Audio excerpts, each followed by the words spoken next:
সম্মান করা এটা আমাদের জন্য উচিত এবং বড়দের জন্য উচিত ছোটদেরকে স্নেহ করা। আল্লাহ তাআলা আমাদেরকে তৌফিক দান করেন। মাশাআল্লাহ মাশাআল্লাহ, অনেক ছেলে নিজ দায়িত্বে উঠছে। আল্লাহ তাআলা এই ছেলেদেরকে আল্লাহ তাআলা মুত্তাকি আরিফ হিসাবে কবুল করেন। আল্লাহ তোমাদেরকে বরকত দান করেন। পবিত্র কোরআনুল কারীমের 12 নম্বর পারা 11 নম্বর সূরা, সূরা হুদ, সূরাটির নাম। এই সূরার 18, 19 এই দুইটি আয়াত আমি তেলাওয়াত করেছি। 12 নম্বর পারা 11 নম্বর সূরা। সূরাটির নাম সূরা হুদ, একজন নবীর নাম হুদ আলাইহিস সালাম। তো এই সূরার দুইটা আয়াত পড়ছি ইনশাআল্লাহ। অল্প একটু সময়, রাত অনেক হয়েছে, আমরা লম্বা করব না। কিন্তু আপনাদের কাছে আমার অনুরোধ, যারই কোনো পেরেশানি থাকে, ঘরে বা বাসায় যাওয়ার জরুরত থাকে, আপনি নীরবে চলে গেলে কোনো অসুবিধা নেই। কিন্তু বাকিরা আমরা সবাই মনোযোগ দিয়ে, অনেক তালেব ইলম দেখা যাইতেছে মাশাআল্লাহ, সবাই মিলে যার যার জায়গায় শতভাগ মনোযোগ দিয়ে শুনলে আমারও বরকত হবে, আপনাদেরও বরকত হবে। আল্লাহ তাআলা আমাদেরকে তৌফিক দান করেন। এই সূরাটির নাম হচ্ছে সূরা হুদ। হযরত হুদ আলাইহিস সালামের নাম। কোরআনুল কারীমের মধ্যে 25 জন নবী এবং রাসূলের নাম আছে। এর মধ্যে উল্লেখযোগ্য একটি নাম হলো এই হুদ আলাইহিস সালাম। প্রায় 9টি সূরার মধ্যে কোরআনুল কারীমে ওনার নাম আছে, হযরত হুদ আলাইহিস সালাম। এই সূরাটা একটি বিশেষত্ব হলো, এই সূরা হলো কোরআনুল কারীমে সবচেয়ে বেশি আযাবের বর্ণনা এই সূরাতে।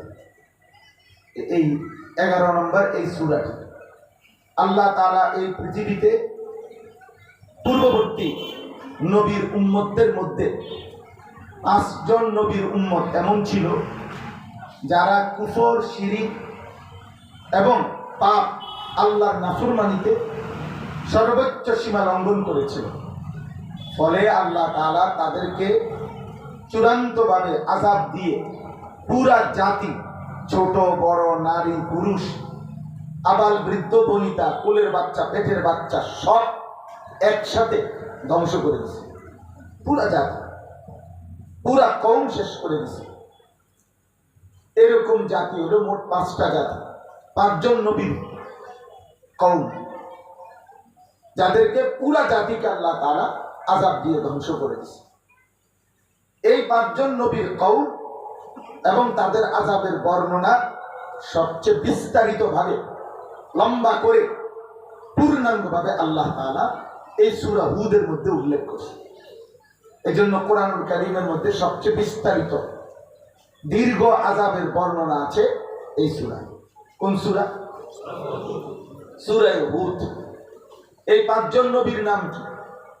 হযরত নূহ আলাইহিস সালাম, হযরত হুদ আলাইহিস সালাম, হযরত সালেহ আলাইহিস সালাম, হযরত লূত আলাইহিস সালাম, হযরত শুআয়ব আলাইহিস সালাম। এই 5 জন, নূহ আলাইহিস সালাম, হুদ আলাইহিস সালাম, সালেহ, লূত, শুআয়ব। এই 5 জন নবীর কওম, এই 5 জন নবীর কওম আল্লাহর নাফরমানির সীমা লঙ্ঘন করছে, পাপের সীমা লঙ্ঘন করছে। এই 5টা জাতির মধ্যে মৌলিকভাবে একসাথ করলে সবগুলো পাপের বর্ণনা, তো তাদের মোটা দাগের প্রধান পাপ, অপরাধ, নাফরমানি ছিল 3টা। কয়টা? 3টে। 1 নম্বর শিরক, আল্লাহর সাথে কি করছে? শিরিক করছে। পাথরের পূজা, মূর্তির পূজা, দেবতার পূজা, সূর্যের পূজা, চন্দ্রের পূজা, গাছগাছালির পূজা ইত্যাদি ইত্যাদি, আল্লাহকে বাদ দিয়ে আল্লাহর সাথে বিভিন্ন কিছুকে উপাসনা করছে, শিরক করছে। এটা তাদের একটা বড় অপরাধ। 2 নাম্বার হলো পাপ করছে মোটা দাগে 2টা। একটা হলো উপার্জন করতো হারাম ভাবে, হারাম রোজগার, চুরি, ডাকাতি, ছিনতাই, রাহাজানি, অবৈধ উপার্জন, এক কথা। 2 নাম্বার। 3 নাম্বার হলো লজ্জাস্থানের চাহিদা, শাহওয়াত, যৌন চাহিদা পূরণ করছে হারাম ভাবে। আল্লাহ নিষিদ্ধ পন্থায়, অবৈধ। এই তিনটি পাপ, সবগুলো আলোচনা একসাথ করলে এই তিনটা পাপ, শিরিক এবং লজ্জাস্থানের হারাম চাহিদা পূরণ, উপার্জনের হারাম মাধ্যম, রোজগার করছে হারাম ভাবে পেটের চাহিদা পূরণ করার জন্য, আর লজ্জাস্থানের চাহিদা পূরণ করছে হারাম ভাবে। আর এটা যখন সীমা লঙ্ঘনের পর্যায়ে গেছে, তখন আল্লাহ তাআলা এই 5 জন নবীর কওমকে চূড়ান্ত আযাব দিয়ে আল্লাহ তাআলা ধ্বংস করে দিয়েছে। হযরতে নূহ আলাইহিস সালামের কওমকে পানি দ্বারা আল্লাহ তাআলা বন্যা দিয়ে শেষ করে দিয়েছে। হযরতে হুদ আলাইহিস সালামের কওমকে, সম্প্রদায়কে আল্লাহ তাআলা 7 রাত 8 দিন, 7 লায়ালি ওয়া 8 আইয়াম, কোরআন শরীফে আছে 7 রাত্রি 8 দিন এক টানা 24 ঘন্টা টানা ঘূর্ণিঝড় তুফান এক টানা ওই এলাকায়। কি আশ্চর্য আযাব কল্পনা! 7 রাত্রি 8 দিন এক টানার তুফানে, ঘূর্ণিঝড়ে পুরা জাতি আল্লাহ তাআলা শেষ করেছে, ছোট বড় সবাই, নারী পুরুষ সবাই। সালেহ আলাইহিস সালাম এবং শুআইব আলাইহিস সালাম, এই 2 জন নবীর কওমকে আল্লাহ তাআলা জমিনে ভূমিকম্প আর উপরে ফেরেশতার বিকট চিৎকার, একজন ফেরেশতা এসে ঘুমন্ত মানুষগুলো ফজরের পূর্ব মুহূর্তে ঘুমন্ত অবস্থায় ছিল, আর এই সময় জমিন কেঁপে উঠছে, আর ফেরেশতা একটা চিৎকার দিছে, এক চিৎকারে কান ফাইটা পুরা জাতি মরে গেছে, শেষ হয়ে গেছে। ফাআখাযাতহুমুস সাইহা। আর লূত আলাইহিস সালামের জাতি, আল্লাহ তাআলা তাদেরকে 7 তবক জমিনের মাটি ফেরেশতার মাধ্যমে উপরে উঠাইয়া উল্টাইয়া একসাথে আসার, তো নিচের মাটি উপরে চলে আসছে, উপরের মাটি নিচে গেছে। পুরা জাতি, পুরা মানুষ, তাদের সমস্ত আসবাবপত্র, তাদের সমস্ত গবাদি পশু, তাদের সব বসত আসবাব উপকরণ সব কিছু 7 তবক জমিনের নিচে দেখতে গেছে। আর উপরে এরপরে আমতারনা আলাইহিম হিজারাতাম মিন সিজ্জিল, তারা আল্লাহ তাআলা পাথরের বৃষ্টি বর্ষণ করে ওই জায়গাটাকে নদী, সাগর বানায় দিয়েছে। এবং পৃথিবীতে সেটা এখনো আছে। ডেড সি বলে, জর্ডান, মধ্যপ্রাচ্যের একটা দেশ আছে জর্ডান, এই দেশে সিরিয়ার পাশাপাশি জর্ডান, এই জর্ডানের মধ্যে ওই জায়গাটা আছে। আল বাহরুল মাইয়িত, মৃত সাগর, ডেড সি, মানে যেখানে আজ পর্যন্ত কখনোই কোনো গাছ, উদ্ভিদ, প্রাণী, পোকা, কোনো জীবন ওইখানে টিকে না, বাঁচে না। এত ভয়ানক, এত ভয়ানক। তো এই 5টা জাতি, এই 5 জাতিকে আল্লাহ তাআলা এই ভীষণ আযাব দিয়ে ধ্বংস করে দিয়েছেন, ধ্বংস করে দিয়েছেন। আর এই 5টা জাতির আযাবের এই লম্বা বর্ণনা এই সূরার 25 নম্বর আয়াত থেকে 115 নম্বর পর্যন্ত মোট 91টা আয়াত আল্লাহ তাআলা মাঝখানে 91টা আয়াতের মধ্যে এই 5টি জাতির ধারাবাহিক আযাবের বর্ণনা আল্লাহ তাআলা উল্লেখ করেছে। এবং মাঝখান দিয়ে সংক্ষিপ্তভাবে অল্প একটু বিশেষ প্রেক্ষাপটে আল্লাহ তাআলা ইব্রাহিম এবং মূসা আলাইহিস সালাম, এই 2 নবীর সময়কালীন একটু কথা মাঝখানে উল্লেখ করছে। তো সেখানে ওইটা লম্বা বর্ণনা না, মূল আলোচ্য বিষয় হলো ওই 5 জন নবীর কওমের অবাধ্যতা, নাফরমানি, সীমা লঙ্ঘন, আল্লাহর আযাব, নবীদের দাওয়াত, এই বিষয়ে আলোচনা, আযাবের বর্ণনা। তাহলে আমি কি বললাম? যে এটা বললাম যে সূরা হুদ হলো কোরআনুল কারীমের মধ্যে সবচেয়ে বেশি আযাবের ভয়ানক বর্ণনা আল্লাহ তাআলা করেছেন। কোন সূরা? বলেন কোন সূরা? সূরা হুদ। কয়জন নবীর কওম? 5 জন নবীর কওম। এই সূরা নাজিল হওয়ার কিছুদিন পরে আল্লাহ নবী সাল্লাল্লাহু আলাইহি ওয়াসাল্লাম নবীজি সাল্লাল্লাহু আলাইহি সাল্লামের সর্বপ্রথম, এটা কোনটাই বাতাস আমার গায়ে লাগে না, তো নবী সাল্লাল্লাহু আলাইহি সাল্লামের সর্বপ্রথম এই সূরা নাযিল হওয়ার কিছুদিন পর নবীজি সাল্লাল্লাহু আলাইহি সাল্লামের দাড়ি মুবারক, নবীজির পবিত্র দাড়ি মুবারকে একটা বা দুইটা চুল সাদা হয়ে গেছে। তো চুল সাদা হওয়া, দাড়ি চুল সাদা হওয়া শুরু হওয়া কিসের চিহ্ন?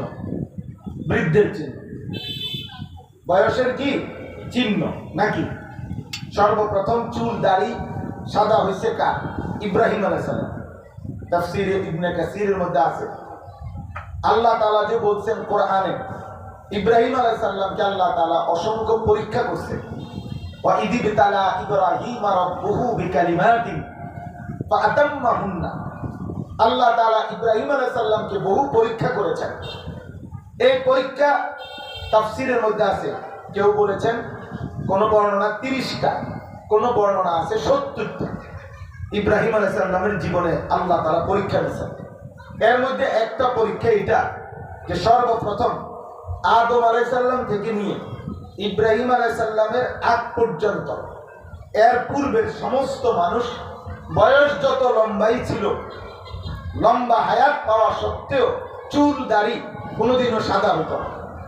সর্বপ্রথম চুল দাড়ি সাদা হইতে শুরু করছে, কালো চুল, ইব্রাহিম আলাইহিস সালাম। কার?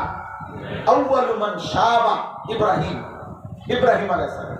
তো ফলে ওনার কওমে কাফের মুশরিক বেঈমানরা বলল, ওই যে বাপ দাদার ধর্ম যে ছেড়ে দিছে, এই দেখো চেহারা পাল্টায় গেছে, নাউজুবিল্লাহ, চেহারা বিকৃত হয়ে যেতেছে, কিরকম হয়ে গেছে, সবাই তো কালো চুল, উনি একজন হঠাৎ ওনার চুল দাড়ি কি হয়ে যেতেছে, একটা দুটা করে করে সাদা হয়ে গেছে।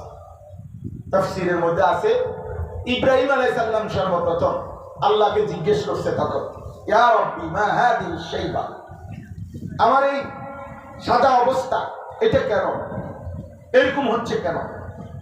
আল্লাহ তাআলা বলেন, ইব্রাহিম হাদা ওয়াকার, এটা অপমান নয়, বরং এটা তোমার সম্মান, এটা তোমার ইজ্জত। তখন ইব্রাহিম আলাইহিস সালাম বললেন, আল্লাহুম্মা জিদনি ওয়াকারান, তাহলে আল্লাহ আমার সম্মান আরো বাড়ায়, মানে বাকি দিয়েও সাদা করে দেন সম্মান। এই জন্য বৃদ্ধের চুল দাড়ি সাদা হওয়া এটা কি নয়? অপমান নয়, এটা ওয়াকার, এটা সম্মান। আল্লাহ নবী সাল্লাল্লাহু আলাইহি সাল্লাম উম্মতকে বলছেন, ইকরামু যিশাইবাতিল মুসলিম। শরীয়তে নবীজি সাল্লাল্লাহু আলাইহি সাল্লাম বলছেন, মুমিনের কাছে, ইমানদারের কাছে একটি দাবি এটা, যে সে দাড়িওয়ালা মুসলিম ইমানদার নেককারকে সম্মান করে। ইকরামু যিশাইবাতিল মুসলিম, যেই মুরব্বী দাড়িওয়ালা মুসলিম তাকে কি করা? ইজ্জত করা, সম্মান করা। এটা নবী সাল্লাল্লাহু আলাইহি সাল্লাম আলাদাভাবে উল্লেখ করেছেন। আল্লাহ তাআলা আমাদেরকে তৌফিক দান করেন। তো নবীজি সাল্লাল্লাহু আলাইহি সাল্লামের চুল দাড়ি থেকে যখন দুইটা তিনটা চুল সাদা হয়েছে, তো সর্বপ্রথম হযরত আবু বকর সিদ্দিক রাদিয়াল্লাহু তাআলা আনহু নবীজিকে এটা জিজ্ঞেস করছে। ওই যে দেখছে দাড়িতে দুইটা চুল সাদা হয়ে গেছে, তো সবচেয়ে নবী সাল্লাল্লাহু আলাইহি সাল্লামের সাথে ঘনিষ্ঠ আবু বকর, তো জানতেন কেউ তো এটা বলার সাহস করবে না। কিন্তু আবু বকর সিদ্দিক রাদিয়াল্লাহু তাআলা আনহু নবী সাল্লাল্লাহু আলাইহি সাল্লামের রফিকে গারে হেরার একান্ত সঙ্গী। যখন পৃথিবীর কোনো মানুষ নবীজির সাথে ছিল না, তখনও তিনি ছিলেন, তখনও তিনি নবীজির সাথে একাকী ছিলেন। এজন্য আবু বকর সিদ্দিক রাদিয়াল্লাহু তাআলা মহব্বতের সাথে নবীজিকে জিজ্ঞেস করলেন, ইয়া রাসূলুল্লাহ কাদ শাইয়াবতা, হে আল্লাহর নবী, আপনি দেখি বুড়ো হয়ে যাচ্ছেন, আপনার তো দাড়ি সাদা হওয়া শুরু হয়ে গেল। নবী সাল্লাল্লাহু আলাইহি সাল্লাম তখন চোখের পানি ফেলে আবু বকর সিদ্দিককে বললেন, শাইয়াবাতনি হুদ, আবু বকর সূরা হুদের আযাবের বর্ণনা আমার বুড়া বানায় এই জন্য বললেন, সূরা হুদে আমার আল্লাহ এমন আযাবের বর্ণনা দিছে আবু বকর, আমার কলিজার মধ্যে ভয় ঢুকে গেছে। আমার উম্মত যদি পুনরায় এই পাপগুলো তারাও করে, লজ্জাস্থানের হারাম চাহিদা পূরণ করে, উপার্জনের হারাম চাহিদা পূরণ করে, আল্লাহর শিরিক, আল্লাহর নাফরমানি করে। আহা, এই আযাব যদি আমার উম্মতের উপরেও আবার আসে, আমার উম্মতের কি হবে? আজ বলেন, আজ লক্ষ লক্ষ যুবক, তোমরা বলো ভাই, শত শত যুব ভাই, এখানে যে কয়েকজন নওজোয়ান আছো, তোমরা যারা দিবা রাত্রি মোবাইল চালাও, তোমরা কিসের শাহওয়াত পূরণ করতেছো? বড় ইনসাফ করো। অপ্রয়োজনীয় কারণে, বিনা কারণে যে সমস্ত ছেলে পেলেগুলো আমার দোস্ত দিবা রাত্রি মোবাইল চালাইতেছ, এর মূল কারণ তো আমরা এটা স্পষ্ট বুঝি, নারী, নারীর ছবি, নারীর নাচ, জিনা আর ব্যভিচারের দৃশ্য, হারাম ছবি, হারাম দৃশ্য। এই কারণে এক এক ছেলে পেলে এমনও আছে কুত্তার মতো, শুকরের মতো, হাইওয়ান আর জানোয়ারের মতো। এই জানোয়ারের কাছে কোনো মা নাই, বাবা নাই, আল্লাহ নাই, রসুল নাই, আখেরাত নাই, কিচ্ছু নাই। এই হাইওয়ানের 24 ঘন্টা এই মোবাইল, তার রাত কাটে মোবাইল দেখে দেখে, দিন কাটে মোবাইল দেখে দেখে। আর এর অন্যতম কারণ তার লজ্জাস্থানের হারাম চাহিদা, হারাম চাহিদা। কত যুবক, কত ছেলে, হাত্তাকে এমনকি কত মাদ্রাসার ছাত্রের জীবন শেষ। নগর পড়লে দেবালয় রক্ষা পায় না, এটা বাংলা ভাষার প্রবাদ। পুরা শহর যদি পুড়ে যায় আগুনে, তো তীর্থস্থান যেটা, সেটাও কি রক্ষা পায় না। পুরা শহর পুড়ে গেলে ধরে নেন না, মনে করেন মসজিদও পুড়ে গেল, মাদ্রাসাও পুড়ে গেল, এটারে বাংলা ভাষায় বলে নগর পুড়লে দেবালয় রক্ষা পায় না।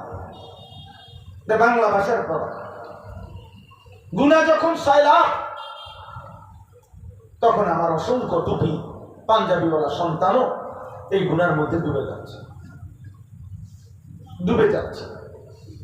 একটা ছেলে মাদ্রাসায় পড়ে, সে যখন চারিদিকে গেলে, বাড়িতে গেলে, চারিদিকে হাঁটলে দেখে তার সমবয়সী চাচাতো ভাই, মামাতো ভাই, ফুফাতো ভাই, খালাতো ভাই, জ্যাঠাতো ভাই, সমবয়সী প্রত্যেকের হাতে একটা একটা বড় মোবাইল। তখন সে নিজেকে অসহায় মনে করে, সে নিজেরে মনে করে অসহায়। মাদ্রাসায় পড়ার কারণে আজকে আমি আটকে গেলাম। ফলে ধীরে ধীরে অনেক ছেলে পেলে এই মোবাইলের নেশায় পড়ে, আমরা তো এটার তাজরিবা আছে, আমাদেরও মাদ্রাসা আছে, আমরাও তো এই জিন্দিগিটাই, এই মাদ্রাসা, এই তালেব ইলম নিয়েই আমাদের জীবনটা পার করতেছি। আমরা প্রতিবার মাদ্রাসা যখন বন্ধ হয় সারা দেশে, এক সপ্তাহ বাড়িতে গিয়ে আবার যখন ফিরবার টাইম হয়, প্রত্যেকবারে 2 জন 5 জন 10 জন ছাত্র বিভিন্ন প্রতিষ্ঠান ছুটে যায়, আর আসবে না, পড়বে না। এক সপ্তাহ তার নাফরমান অভিভাবক, গাফেল, অমনোযোগী, আখিরাত ভোলা অভিভাবক, তার মা বাবা অথবা তার আপনজনের কেউ মোবাইলটা একটা সপ্তাহ 1 মিনিটের জন্য মাটিতে রাখে না, সে ব্যবহার করছে। এরপরে আর তারা মাদ্রাসায় যাইতেও মন চায় না, পড়তেও মন চায়, আর কিছুই করতে মন চায়। সে 7 তবক জমিনের নিচে গিয়া হইল, সে হিমালয় পর্বতের উপরে উঠতে হইল, আফ্রিকার জঙ্গলে সুন্দরবনের গভীরে গিয়া হইল, মোবাইল চালাইতেছে। তার এটাই নেশা, তার তখন এটা ফিকির, শাহওয়াত তখন গালেব, প্রবৃত্তির চাহিদা, হারাম চাহিদা যখন তাকে পাগল মাতাল বানায় ফেলে। তো এই কোরআনুল কারীমে এই সূরাতে আছে, লূত আলাইহিস সালামের নাফরমানির বর্ণনা দিতে গিয়ে তারা পুরুষে পুরুষে অপকর্ম করত। এই মানবতার ইতিহাসের সবচেয়ে জঘন্য নিকৃষ্ট পাপ, সবচেয়ে বড় জানোয়ার, অসভ্য, চরিত্রহীন লম্পট, এই মহাপাপ তাদের দ্বারা হতো। তো আল্লাহ কোরআনে এই সূরাতে আছে, আল্লাহ কথা বর্ণনা করতে গিয়ে তাদের পাপের কথা আল্লাহ নবীজিকে শুনাইতে গিয়ে বলছে, লা আমরুকা ইন্নাহুম লাফি সাকরাতিহিম ইয়ামাহুন। আল্লাহ বলছে, বন্ধু আপনার কসম, নবীজিকে বলছে যে দোস্ত আপনার পুরো জিন্দেগীর কসম করে বললাম, এই বেঈমানরা, এই পাপীরা তাদের মাতলামিতে অন্ধ হয়ে আছে। এই পাপীকে আল্লাহ বুঝে 1 নম্বরে পাপ তারে মাতাল বানায়, 2 নম্বরে পাপ তাকে লজ্জাস্থানের চাহিদা, যার গালে হারাম চাহিদা, যৌন চাহিদা যার নিয়ন্ত্রিত না, ওই মাতাল, ওই অন্ধ।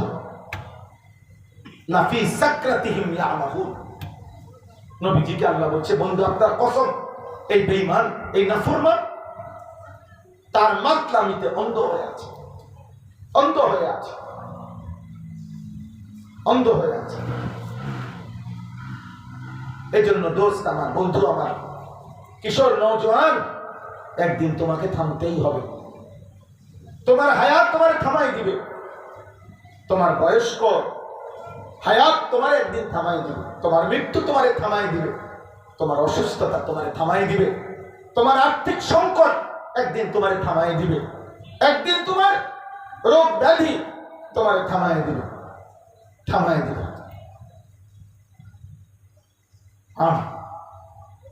আজকে তুমি এই উন্মাদনা দেখাচ্ছ, যৌবনের শরীরের অল্প বয়সী এই জওয়ানি, তুমি কোনো বাধা মানো না।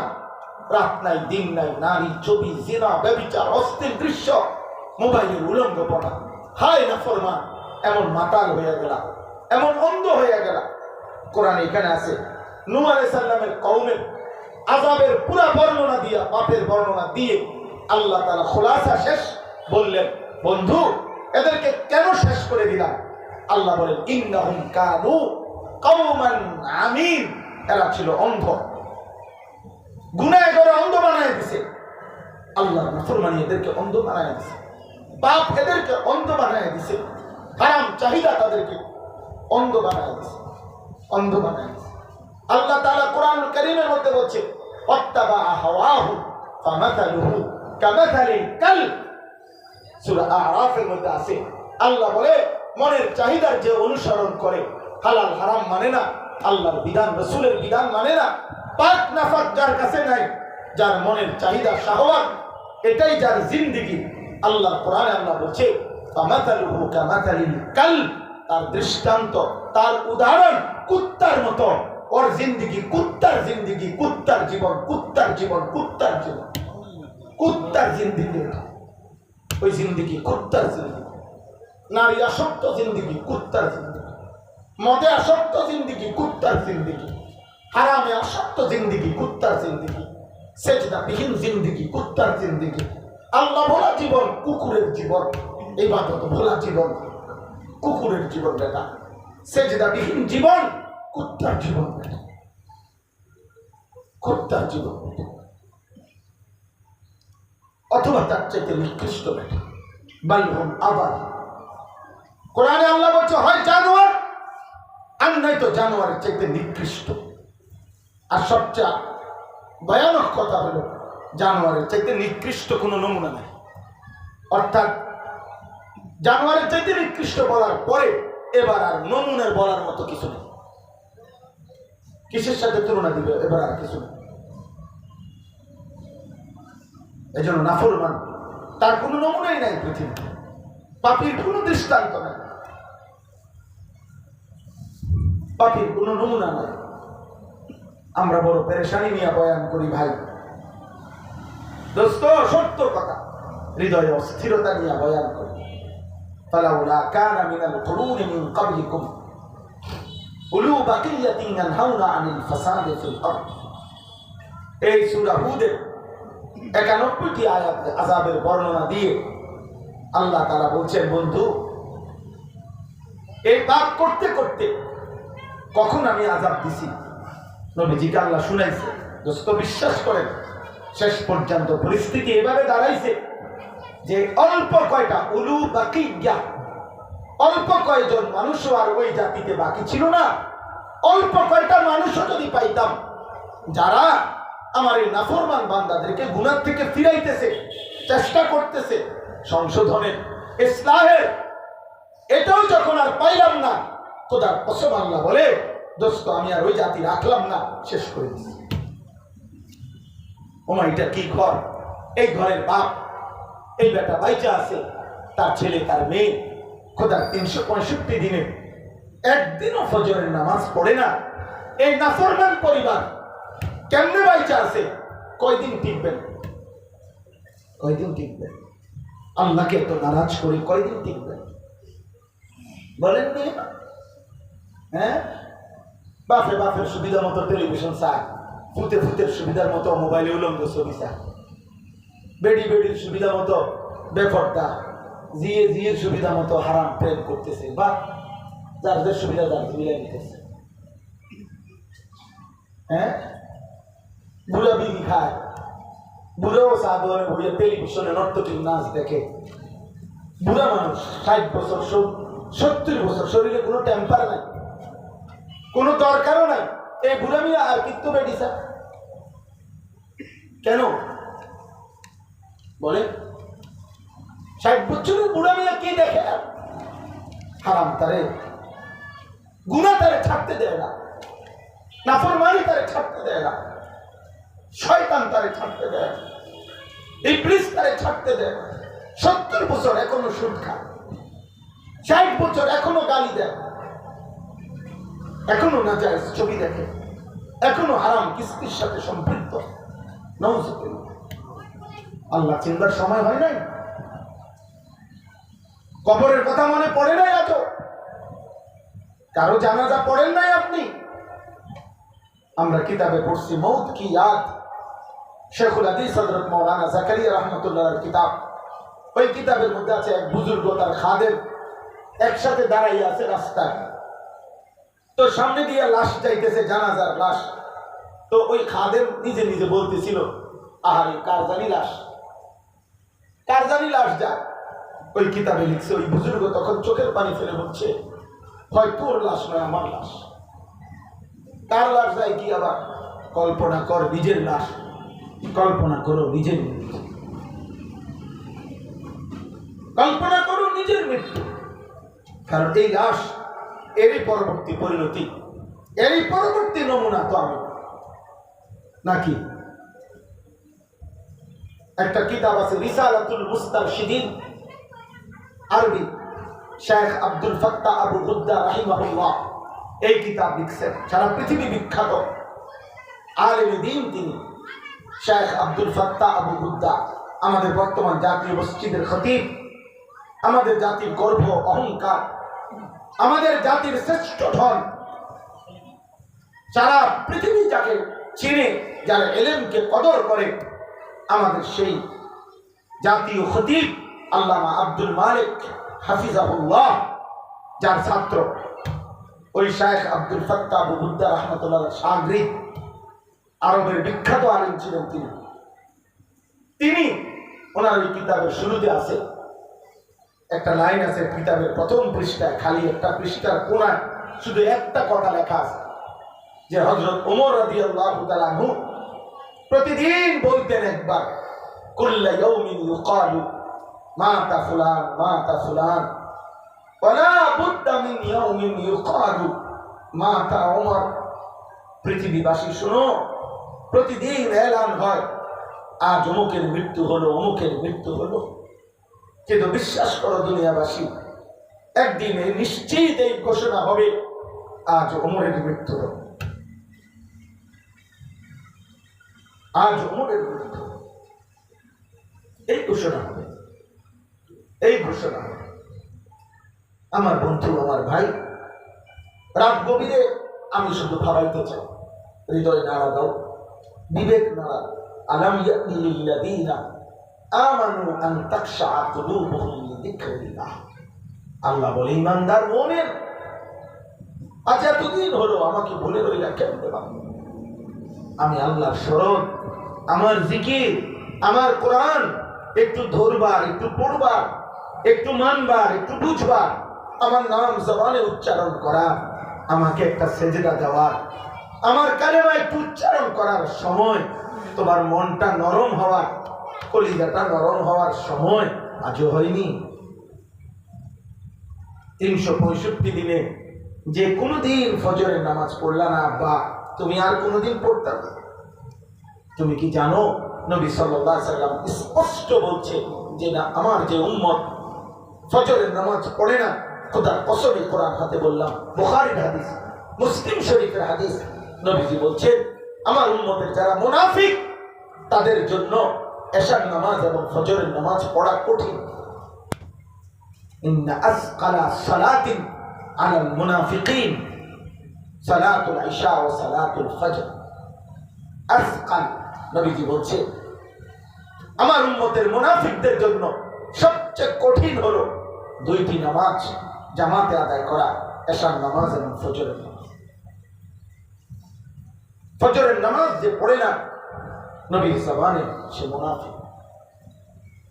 হযরত আব্দুল্লাহ ইবনে মাসউদ রাদিয়াল্লাহু তাআলা আনহু বলেন নবীজির জামানায় ফজর সহ 5 ওয়াক্ত নামাজের জামাত যে ছেড়ে দিত, লাম ইয়াতাখাল্লাফ আন্নাস সালাহ, যে আমাদের মাঝে নামাজ ছেড়ে দিত জামাত ফজর সহ, খোদার কসম তিনি বলেন আমরা তাকে ভাবতাম ইল্লা কানা মুনাফিকান বাইয়িনুন নিফাক, আমরা বুঝতাম এটা প্রকাশ্য মুনাফিক হয়ে গেছে, মুনাফিক হয়ে গেছে, এই কারণে মসজিদের জামাত ছেড়ে দিয়েছে।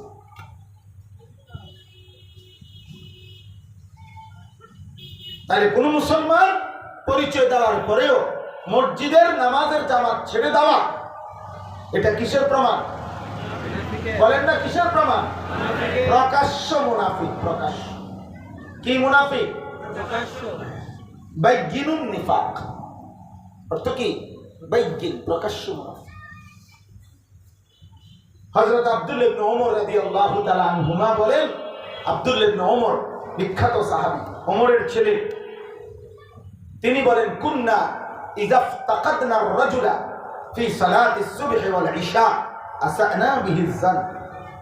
নবীজির জামানায় আমরা যদি কোনো মুসলমানকে ফজরের নামাজ এবং এশার নামাজে না পাইতাম, তিনি বলেন আমরা তাকে দুইটা বিষয় ধারণা করতাম, হাবাসাহু মারাদ আও মুনাফিকুন, হয়তো সে অসুস্থ আর নয়তো মুনাফিক। দুই কারণ ছাড়া, অসুস্থ কিংবা মুনাফিক ছাড়া ফজরের মসজিদের জামাত ছাড়তে পারে, ছাড়তে পারে। নবী সাল্লাল্লাহু আলাইহি সাল্লামের একজন সাহাবী শেষ বয়সে অন্ধ হয়ে গেছিলেন। প্রথম জীবন চোখওয়ালা ছিলেন, পরের জীবন অন্ধ হয়ে গেছিলেন। হারিস, পুরো নামটা আমার মনে নেই, হারিস কি যেন আরেকটু আছে নামের মধ্যে, ওনার ওই সাহাবীর নাম। তো এই সাহাবী শেষ বয়সে অন্ধ হয়ে গেছিলেন। দোস্ত আমার ভাইয়া, একজনও যদি কলিজায় লাগে তো তোমারে আমি বলতেছি, ওই সাহাবী কিতাবে স্পষ্ট আছে মসজিদে নববী থেকে ওনার বাড়ি পর্যন্ত রশি, আল্লাহর কসম কিতাব স্পষ্ট আছে, উনি রশি বান্ধিয়ে নিছে। সকালবেলা ফজরের ওয়াক্তে ওনার সাথে আসার মতো ওনার গল্লি দিয়া কোনো লোক ছিল না, মুসল্লি ছিল না, অন্য গল্লির মানুষ ছিল। উনি এই রশি ধইরা ধইরা একাকী এই অন্ধ সাহাবী প্রত্যেক দিন ফজরের নামাজে মসজিদের জামাত আসে। কি মনে এদেরকে বলেন, আপনারা যারা মসজিদের ইমাম আছেন আপনারা হৃদয়ের সবটুকু দিয়ে বলেন উম্মতকে ফজরমুখী বানান, ফজরের সেজদায় এই উম্মতের বিজয়, এই উম্মতের বিজয় ফজরের সেজদায়। এই উম্মত মাহদীর পক্ষ নিতে পারবে সেই উম্মত যে ফজরে সেজদা দেবে। হ্যাঁ হ্যাঁ, এটা মস্কারি না, এটা স্লোগান না, এটা জনসভার বক্তৃতা না, রাজনৈতিক বক্তৃতা না, এটা তোমার রাসূলের কথা সাল্লাল্লাহু আলাইহি ওয়াসাল্লাম। ফজরের মুসল্লি বিনে মাহদী চিনবা না। ফজরের মুসল্লি না হলে দাজ্জালের হাত থেকে ইমানের হেফাজত করতে পারবে না। ফজরের মুসল্লি ঈসা আলাইহিস সালাম আসমান থেকে নেমে আসবেন আসরের সময় সিরিয়া, ফজরের ওয়াক্তে মাহদীর সাথে মিলিত হবেন।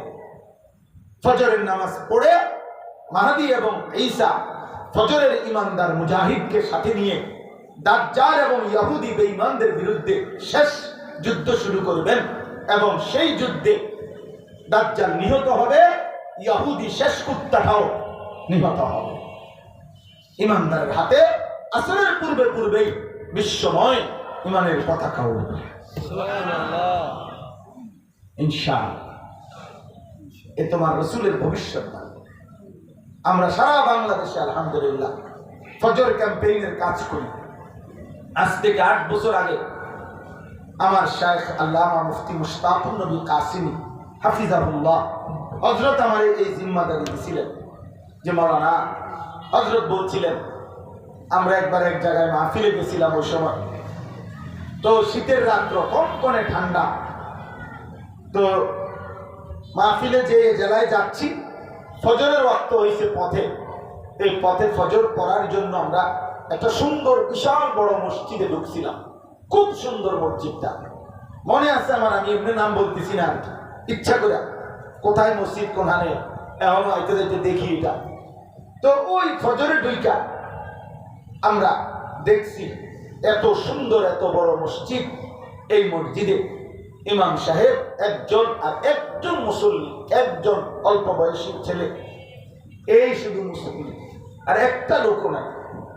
এই হুজুর তখন ফজরের সালাম ফিরাইয়া আমার শায়েখ তখন কাঁদে দিয়েছিল, আর আমার কাঁধে হাত দিয়ে বলছে মাওলানা চলেন আমরা দুইজন একটা আন্দোলন করি, ফজরের মুসল্লি বৃদ্ধির আন্দোলন। সেই থেকে আমরা এই কাজটা করি আলহামদুলিল্লাহ। এখন সারা বাংলাদেশে আমাদের হাজার হাজার ছেলে যুবক আছে যারা ওই ফজর ক্যাম্পেইনের কাজ করে। কাজ কিতা? কাজ হলো মাটি কাটে, নাকি মাটি কাটে, মাটি সিমেন্টের বস্তা আগের থেকে না বুঝলেন, চটপটি না নাই কাজ। কাজ করে কি একটা যুবক একটা ছেলে সিদ্ধান্ত নিবে আমি ফজরের নামাজ জামাতে পড়ব, আমার একজন বন্ধুকে আমি ফজরের জন্য ডাকবো, এর দূরে থাক, তুমি আর পড়বা, তুমি একজনকে ডাকবা, তুমি ডাকবা তাকে, সেই ডাকবে তোমাকে, দুই বন্ধু ফজর পড়বা একসাথে, জান্নাতে ঢুকবা একসাথে ইনশাআল্লাহ। ফজর হিম্মত ওয়ালা নামাজ, ফজর অ্যাটম, ফজরের পাওয়ার আছে, ফজরের সেজদায় শক্তি আছে, ফজরের সেজদা দিলে আল্লাহর হাতে বান্দা নিজেকে তুলে দেয়। মান সাল্লা সালাতাস সুবহি ফাহুয়া ফি জিম্মাতিল্লাহ, সে আল্লাহর জিম্মায় ঢুকে যায় ফজর যে পড়ে। আর বাকি 4 ওয়াক্ত যেন কুদরতি ভাবে মহান আল্লাহ ফজরের বরকতে বাকি 4 ওয়াক্ত নামাজ যেন আল্লাহ তারে দান করায়। সুবহানাল্লাহ। আল্লাহর তত্ত্বাবধানে যে ঢুকে, মনে করেন দাওয়াত ও তাবলীগের যে সাথী এই মসজিদে জামাতে আছে, ও এই মসজিদে জামাত হইতেছে, কোন ফজরের জামাত, জোহরের জামাত, আসরের জামাত, তো এরা নামাজের জামাতের টাইমে এই মসজিদের সাথী এরা মসজিদে তাবলীগ আইছে, মনে করে তারা বাইরে যাবো কাকে। এটা তো একটা সহজ কথা যে এরা কি পড়বে, নামাজ জামাতে 5 ওয়াক্ত পড়বে না। তো ফজরের নামাজ যে পড়ে নবীজি বলছে ফাহুয়া ফি জিম্মাতিল্লাহ, সে নিজেকে আল্লাহর জিম্মায় দিয়ে দেয়। তো আল্লাহর জিম্মায় যারা আছে তো তারা জোহর আসর মাগরিব না এশা না পইরা ঘুম যায়, সম্ভব এটা। এই জন্য ফজরের নামাজ হিম্মতওয়ালা নামাজ, বিজয়ের নামাজ। কোরআনুল কারীমের যেই সূরাতে সূরা বনী ইসরাঈলে, আশ্চর্য ওলামায়ে কেরাম এখানে আছেন, বুঝবেন, আপনি পড়বেন। কোরআনুল কারীমের 15 পারায় সূরা বনী ইসরাঈলে আল্লাহ তাআলা ফজরের নামাজের কথা সবচেয়ে স্পষ্টভাবে উল্লেখ করছেন। আকিমিস সালাতা লিদুলুকিশ শামসি ইলা গাসাকিল লাইলি ওয়া কুরআনাল ফজর ইন্না কুরআনাল ফজরি কানা মাশহুদা। এই কুরআনাল ফজর আই সালাতাল ফজর সব তাফসীরে আছে। ফজরের নামাজ ডাইরেক্ট বলছে, এইটা যেখানে বলছে এখানে 4 নম্বর আয়াতে, প্রথম 3 আয়াতে 78, 79, 80 সূরা বনী ইসরাঈলের 3 আয়াতে আল্লাহ 3টা আমল বলছে।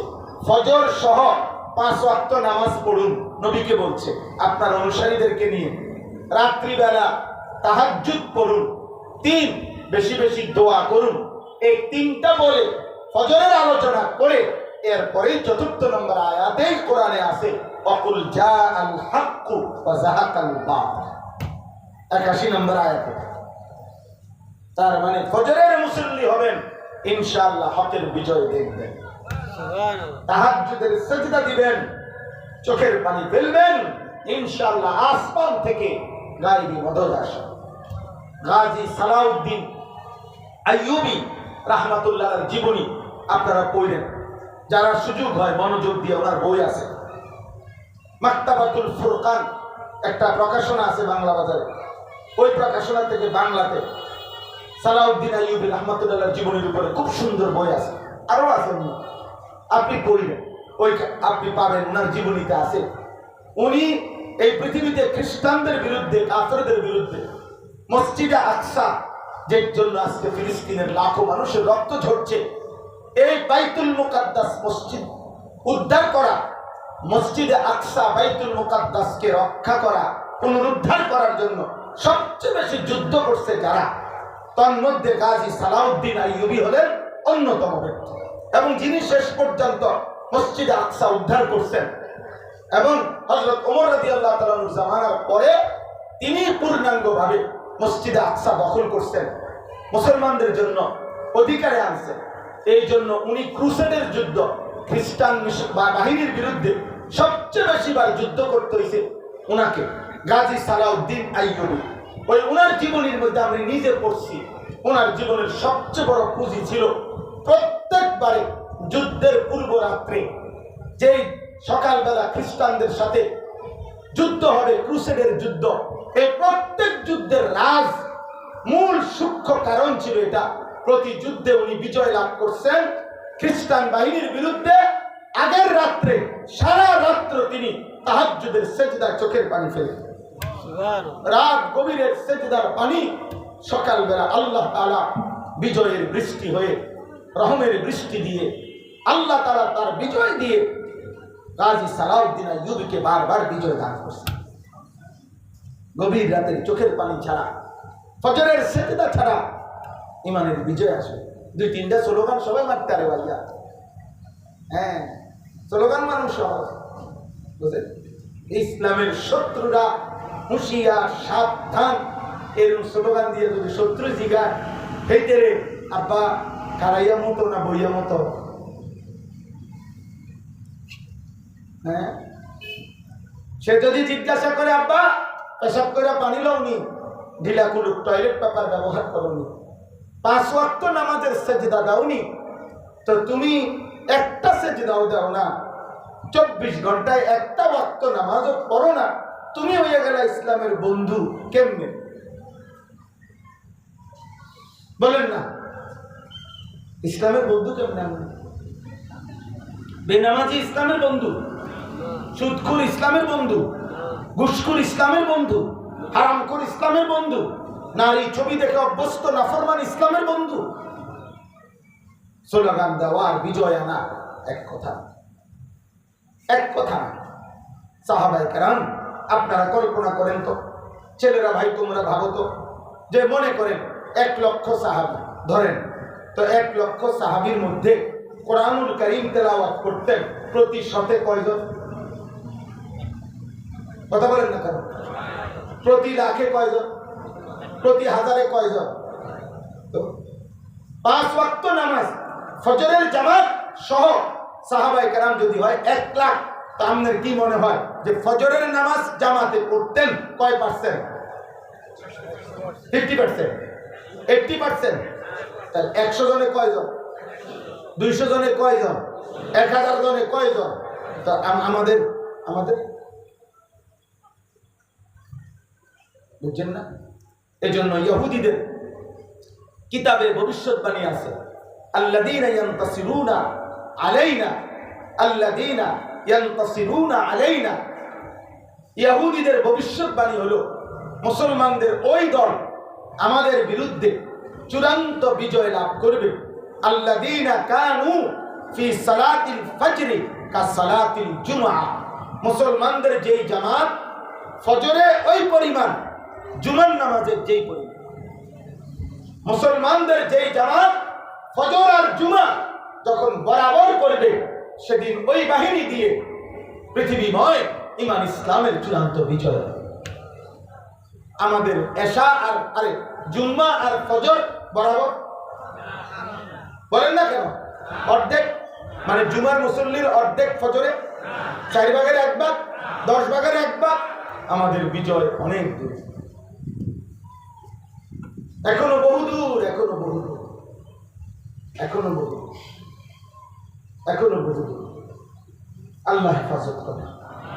এই জন্য ভাইয়া আমি তাফসীরুল কোরআন মাহফিল দেখা সংক্ষিপ্ত আকারে খোলাসা বললাম। সূরা হুদ তো আল্লাহ তাআলা বললেন, নবীজি বললেন, আযাবের এই বর্ণনা আমারে বুড়া বানায় ফেলছে আবু বকর। আহা, আমার উম্মত যদি পুনরায় লজ্জাস্থানের হারাম চাহিদা পূরণে পাগল হয়ে যায় কি হবে? আমার উম্মত যদি হারাম উপার্জন, সুদ, ঘুষ, কিস্তি, হারাম, চুরি, ডাকাতি, দুর্নীতি, চিন্তায় রাহাজানি, অবৈধ সম্পদ উপার্জন করে 30 বছর 40 বছর, কল্পনা করেন তো মিয়া, একটা মুসলমান 30 বছর ধরে টানা এক রঙে এক তালে মিথ্যা বলে, ওজনে কম দেয়, সুদ খায়, কিস্তি দেয়, এটাই তার ব্যবসা, এটাই তার চাকরি, এটাই তার উপার্জন, এটাই তার জিন্দেগি। ওমা এটা কি? প্রত্যেক দিন এক তালে, ওমা এটা কি? বুঝেন না? তার চাকরিটাই সুদের চাকরি। সে মিশা কথা ছাড়া মালে দেয় না, সে কিস্তি ছাড়া মালে কেনে না, বেচে না, হারাম ছাড়া তার উপার্জনই নাই। এটা এভাবে 30 বছর। এটা কি? এটা কোন নাফরমান? মুসলমান এমন নাফরমান হয় কেন ভাই? এক তো হলো হুঁচট খাইছে, ভুল, গুনাহ, পাপ নিঃসন্দেহে আমাদেরও আছে, আপনাদেরও আছে, আছে না? আপনাকেও গুনাহ নাই হুজুর গো, কথা বলেন না? আপনারা বলেন, আমরাও আছে না? আমাদের আপনাদের আছে কিনা বলেন? এটা তো স্বাভাবিক, গুনাহ থাকবেই, হুঁচট খাবেই, আবার ঘুরে দাঁড়াবে, আবার ঘুরে দাঁড়াবে, তওবা করবে, ছেড়ে দিবে গুনাহ, আবার নতুন উদ্যমে ইবাদত আমল শুরু করবে। এটা তো ঠিক আছে, কিন্তু 30 বছর কোন গুনাহ? 365 দিনে এক তালে একদিনও 5 ওয়াক্ত নামাজ পড়েন না, এটা কি জিন্দেগি? এটা কেমন কথা? আমরা একদিনও পেশাব করে পানি লন না, এমন, এটা কেমন অসভ্য মানুষ? মুসলমান এমন অসভ্য হয় কেন? তোমার বউ আজ 20 বছর ধরে বেপরদা, তুমি এটা কি ধরনের প্লাস্টিক বেড়া? তুমি মানুষটা প্লাস্টিক, তুমি তো হাত পেনো না, ফুল পেনো না, আর কামলা কোথাকার বেড়া, এটা তো কোনো হাত পেনো না, ফুল পেনো না, এটা তো কিচ্ছু না বেটা, এটা তো দায়ুস বেটা, যার স্ত্রী নেই, কন্যা, বেপরদা, বেহায়া, অশ্লীলতার সাথে জুড়ে আছে, ও তো বেগায়ের। কিতাবে স্পষ্ট আছে দায়ুস বলা হয় আল্লাযী লা গায়রাতা ফীহি ফী আহলিহি, যার মধ্যে তার পরিবারের স্ত্রী কন্যার অসভ্যতা, অশ্লীলতা, বেহায়াপনা সত্ত্বেও তার আত্মসম্মান, আত্মমর্যাদায় গায়রতে লাগে না, আত্মমর্যাদায় আঘাত করে না, সে হলো দায়ুস পুরুষ। ওর জন্য জান্নাত হারাম, হারাম, হারাম। হ আকার হা, অন্ত্যেষ্টিয় আকার ম, হারাম। বানান বুঝিনি না, ভুলেছে বানান, বানান করে দিন। ওই পুরুষের জন্য জান্নাত হারাম যার স্ত্রী কন্যা বেপরদা। ওই পুরুষরে কয় দায়ুস। দায়ুস কাকে বলে? পুরুষকে, পুরুষ। মহিলারে কি কয়? দায়ুস মহিলা, দায়ুস হয় পুরুষ। বুঝেন না? মহিলা তো বেপরদা। নবীজি বলছেন যে মহিলা বেপরদা, কাপড় থাকা সত্ত্বেও উলঙ্গ, শরীরের অঙ্গ প্রত্যঙ্গ অবস্থান বোঝা যায়, আল্লাহ নবী বলছেন এটা শুধু জাহান্নামী না, এটা মালউনাত, এটা অভিশপ্ত না। নিসাউন কাসিয়াতুন আরিয়াতুন মালউনাতুন, এটাও রেওয়ায়, অভিশপ্তই না। এই নারী অভিশপ্ত, এই নারী সমাজের অভিশাপ। যে জিডের করে, হুজুররা বাড়াবাড়ি করে, হুজুররা এই করে সেই করে, করবে না, যা মন চায় তাই করে না। আমি ওই একটু আগের মাহফিলও বলছি, 18 কোটি বাংলাদেশের মানুষও যদি সোহরাওয়ার্দী উদ্যানে দাঁড়াইও যদি বলে আলেমদেরকে তারা মূল্যায়ন করে না, সম্মান করে না, এরপর আল্লাহর কসম, আসমান জমি চন্দ্র সূর্য যদি থাকে, আল্লাহ রব যদি থাকে, মুহাম্মদ আরবি যদি সত্য হয়, তাহলে এটাই সত্য, আলেম সম্মানী, সম্মানী, সম্মানী। তোদের 18 কোটি না বেটা, তোদের 800 কোটি কারো সার্টিফিকেট, কারো অনুমোদনের দরকার নাই। যেই অনুমোদনের মধ্যে সিল আছে রব্বে কারীমের, যেই অনুমোদনের মধ্যে সিল আছে মুহাম্মদ আরবি, তোদের সার্টিফিকেট লাগবে না বেটা। যাবে ইন্নাল্লাহ ওয়া মালাইকাতাহু, আল্লাহ নবী সাল্লাল্লাহু আলাইহি ওয়াসাল্লাম বলেন আল্লাহ, ফেরেশতা, এরপরে উড়ন্ত পাখি আর পানির নিচে ডুবন্ত প্রাণী, লা ইউসাল্লুনা আলা মুআল্লিমিন নাস আল খায়রা, মানুষকে যারা ঈমান, আমল, ইলম, দ্বীন শিখায় তাদের জন্য আল্লাহর কাছে রহমত কামনা করে, এটা নবীর ভবিষ্যৎবাণী। গোটা মাখলুকাত যার জন্য দোয়া করে সে আলেম, গোটা মাখলুকাত যার জন্য দোয়া করে সে হচ্ছে তালিব ইলম, মুতাআল্লিম। ওয়াইন্নাল মালাইকাতা লা তাদাউ আজনিহাতাহা রিদান লিতালিবিল ইলম, ফেরেশতা তার নূরের পাখা বিছিয়ে দেয় তালিবে ইলমের পায়ের নিচে। কেন জানেন? বালু যাতে না লাগে। জি না, বালু লাগে না লাগে জানা। রিদান অর্থ হইল ফেরেশতা এই আশায় তালিবে ইলমের পায়ের নিচে নিজের ডানা বিছিয়ে দেয়, ফেরেশতা কামনা করে যে আমার পাখার বরকতে তালিবে ইলম যেন আমার উপরে একটু খুশি হয়। বুঝলেন না? হিসাব তালিবে ইলম যত খুশি হয় কার উপরে? ফেরেশতার উপরে। এই জন্য চলেন, অতএব আমার কথা শেষ। আমি এটাই বুঝাইতে চাইলাম প্রিয় ভাই, আল্লাহ তাআলা বলেন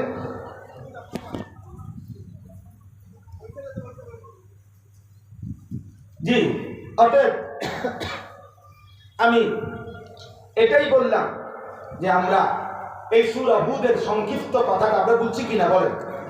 তাইলে আযাব, আল্লাহর আযাবের ধারাবাহিক 5টি কওমের বর্ণনা এখানে আছে, সারা রাত বললেও শেষ হবে না। আপনাদের কাছে অনুরোধ, ছেলেরা তোমাদের কাছে অনুরোধ, আব্বা এই সমাজ তোমরা উলট পালট করে দিও না।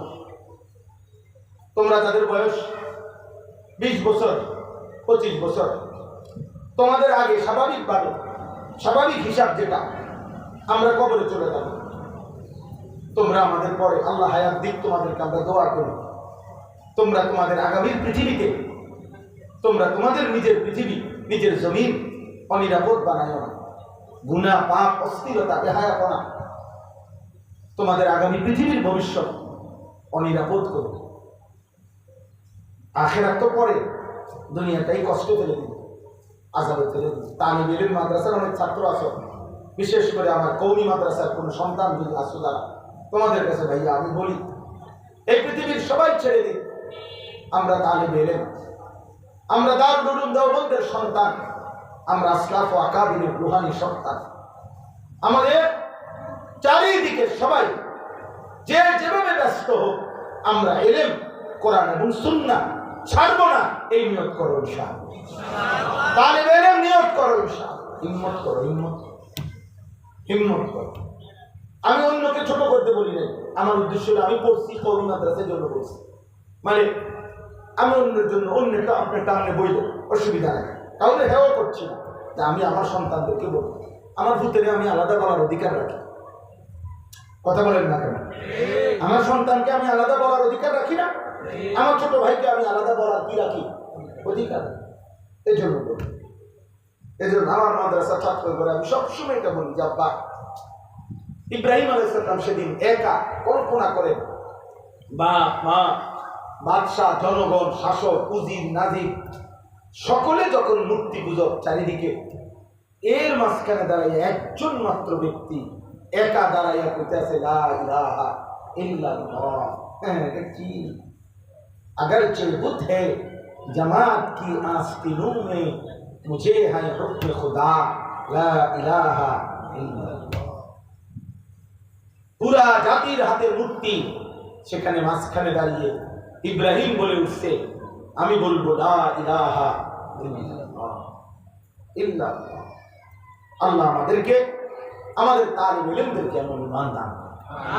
আমরা ইনশাআল্লাহ আমাদের পূর্বপুরুষগণ কাসিমুল উলুম ওয়াল খায়রাত হযরত মাওলানা কাসিম নানুতুবি রাহমাতুল্লাহ আলাইহি, ইমাম রব্বানি হযরত মাওলানা রশিদ আহমদ গঙ্গুহি রাহমাতুল্লাহ আলাইহি, হাকিমুল উম্মত মুজাদ্দিদুল মিল্লাত হযরত মাওলানা শাহ আশরাফ আলী থানভী নফরাল্লাহু মারকাদা, শেখুল ইসলাম আওলাদে রাসূল সৈয়দুনা হুসাইন আহমদ মাদানী রাহমাতুল্লাহ আলাইহি, শেখুল হিন্দ হযরত মাওলানা মাহমুদ হাসান দেওবন্দি রাহমাতুল্লাহ আলাইহি, আমাদের মহান আকাবির এই পৃথিবীর জন্য, এই দেশ জাতি উম্মতের জন্য, মানুষের ঈমান ইসলামের জন্য ওনারা ওনাদের জীবন শেষ করে গেছেন।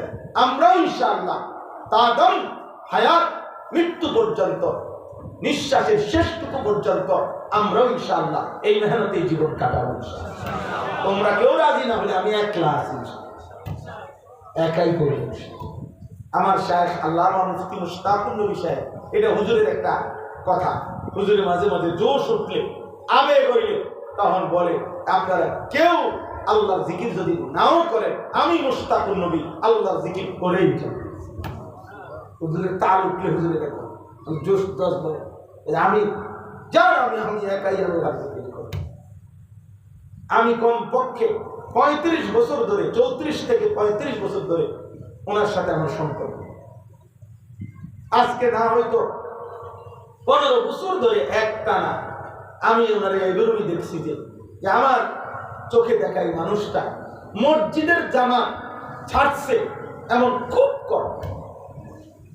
জামাত ছাড়া নামাজ হযরত পড়তেই চায় না, পড়তেই চায়।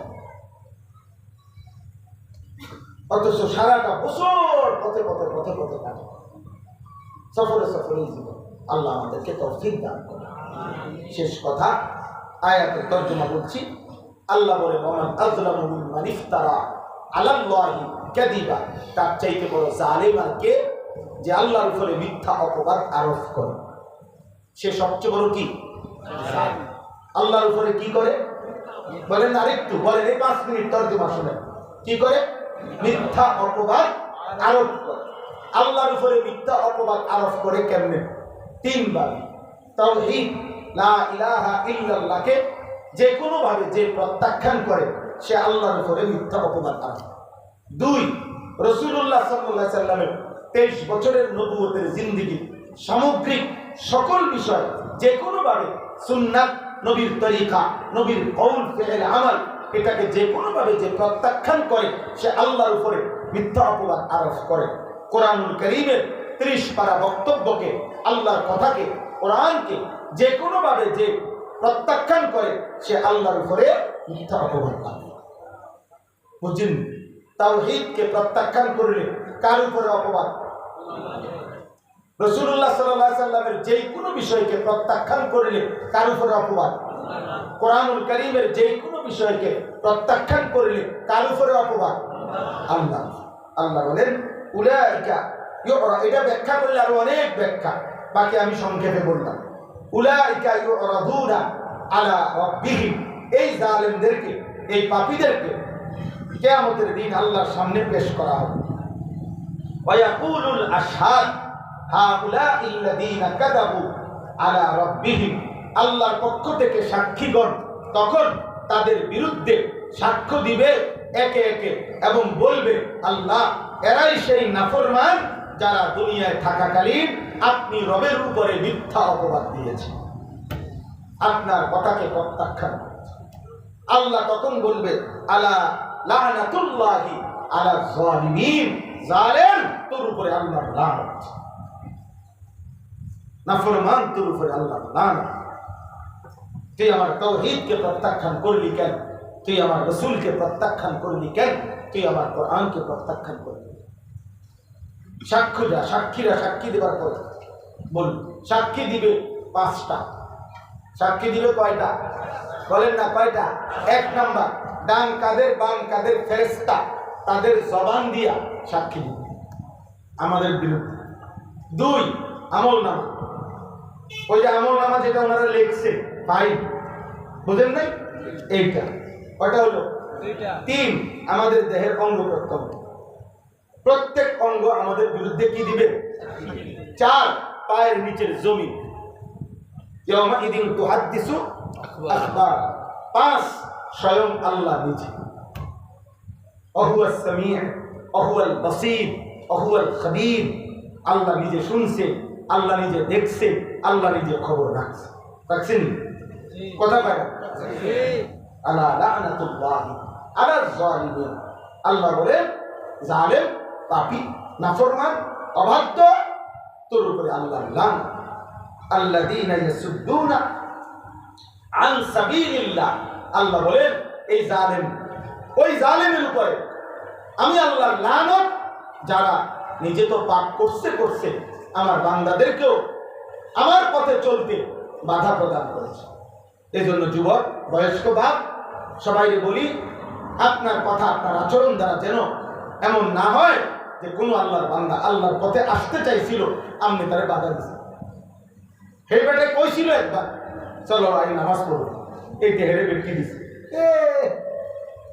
বাপরে, ইও নতুন না আব্দুল কাদের জিলানি হয়ে যাবে আজকে, আবার আজকে তো একবার হয়ে যাবে। আরে বাপরে বেটা সিটা তোর চিনি না বেটা, আজ হঠাৎ একবারে নামাজের মানে একটা এমন টিটকারি করছে যে বেচারার মনোবলটা কি হয়ে গেছে, ভেঙে গেছে।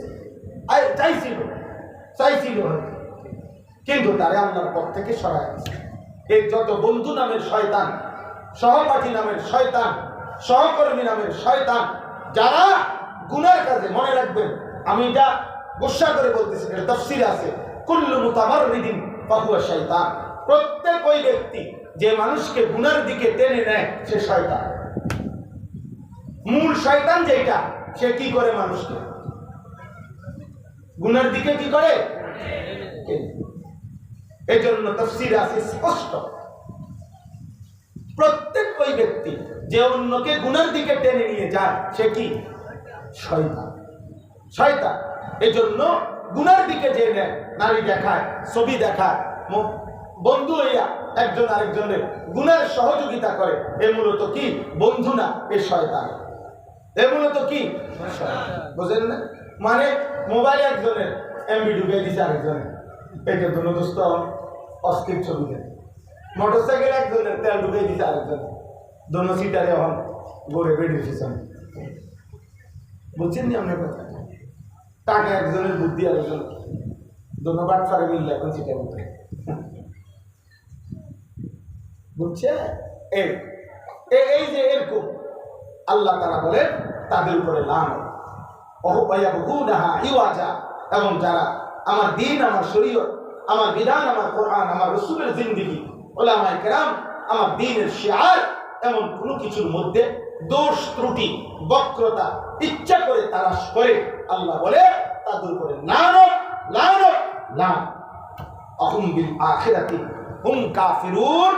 আল্লাহ তাআলা বলে সমস্ত পাপী এবং সমস্ত পাপের সহযোগী প্রত্যেকেরই মূল বিষয় একটাই, লানতের উপযুক্ত হলো কেন? মূলত সে ছিল আখিরাতের ব্যাপারে অবিশ্বাসী। পাপীর কলিজা এটাই বাস্তবতা যে মূলত তার হৃদয়ে দুনিয়া যেভাবে বসছে আখিরাত ওইভাবে বসে না।